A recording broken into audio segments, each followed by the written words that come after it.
harder, and the rope tore deeper into his injured flesh. "Succor! Are you a maid at a maypole, Palmer?"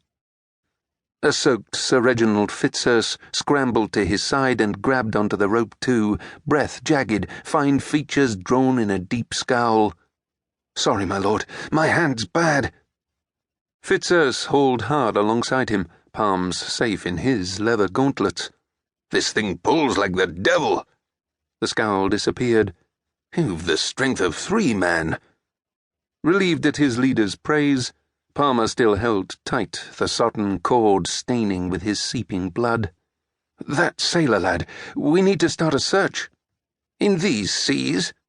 Fitzurse's unmoved blue eyes could have been wax.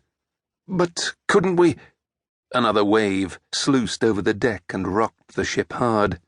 Pain sparked through Palmer's hand, and his grip threatened to give. "Hell's teeth!" Fitzurse looked toward the rear of the ship. "Lebret, we need you, sir." Richard Lebret's huge, hulking frame straightened up from his work at the stern. He handed the swinging tiller to 2 crewmen, who grabbed it between them. "Aye." He stumbled across the deck and landed next to Fitzurse and Palmer.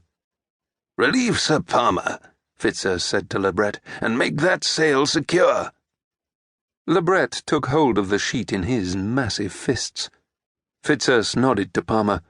"Get yourself below. Fix up your hand." "It won't hold me back, my lord." Palmer let go with his good hand, but his injured one stayed stuck to the soaked thick hemp.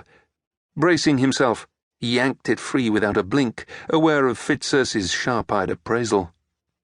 Bent low to keep his balance, Palmer went to step to the hatch that led below decks. His boot met something soft on the rough wooden planks, and he picked it up. It was the boy's red wool cap, swept from his head as the wave washed him to his death. The poor wretch had joked to Palmer as they set sail. "Me mum made it special. Thinks it'll keep me from catching a chill." "Good cap." Lebret hooked it from his grasp and stuffed it in his own pocket. Palmer squared up to Lebret, injured hand or no. "But not yours." He staggered as the cog pitched again. "The lad's mother should have it." Lebret lowered his face to Palmer's. A fleshy scar bloated one cheek and thickened the side of his mouth.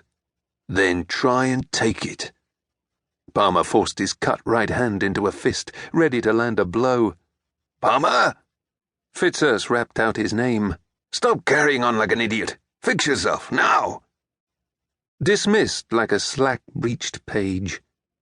Palmer forced a curt nod at Fitzurse's response. "Yes, my lord." He made his unsteady way across the deck to the ladder below. "Don't fall, Palmer."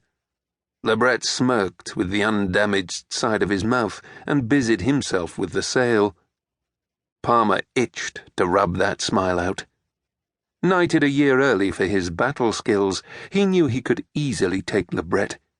But he ignored the big lug as he lowered himself to the first rungs, careful to use his good hand.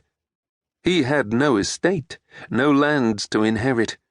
He made his living as a fighter, travelling to wherever he'd be paid, selling his hard-won skills for the best price. This mission to Canterbury could make him one of the greatest knights, one of King Henry's most faithful servants. And with that would come great rewards, huge riches.